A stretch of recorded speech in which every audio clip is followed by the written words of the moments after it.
Hey everyone! In this video, I'm going to show you how to connect the QuickBooks API to N8N so you can automate your accounting and sync your financial data in 2026. Let's get into it. First, create a personal credential in N8N. Before configuring the technical keys, you need to set up the secure storage space for your QuickBooks login details inside N8N.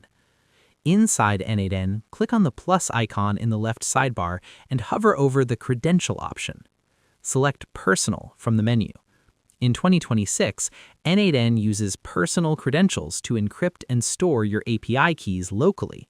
This ensures that even if you share your workflow with others, your sensitive accounting passwords remain private and protected within your specific account.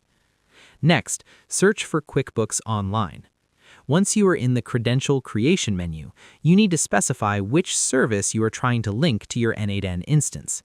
When prompted to select an app or service to connect to, use the search bar to find QuickBooks Online. Click on the QuickBooks Online icon to open the configuration window.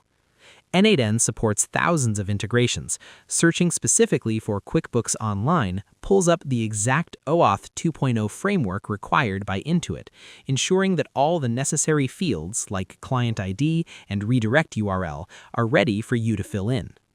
Lastly, fill and authenticate your credentials. The final step is to provide the specific client information from your Intuit developer portal to bridge the two systems. Fill in the following fields in the N8N window: Client ID, paste the ID from your QuickBooks Developer app. Client Secret, paste the secret from your QuickBooks Developer app. Environment, choose Sandbox for testing or Production for live data. Copy the OAuth redirect URL from N8N into your QuickBooks app settings, then click Sign in with QuickBooks in N8N to officially launch your accounting automation. And that's pretty much it. To connect in 2026, open Personal Credentials in N8N, search for QuickBooks Online, and enter your client ID and secret. After whitelisting your redirect URL in the Intuit portal, click Sign In to officially launch your accounting automation. I hope this helped you out, and I see you in the next one.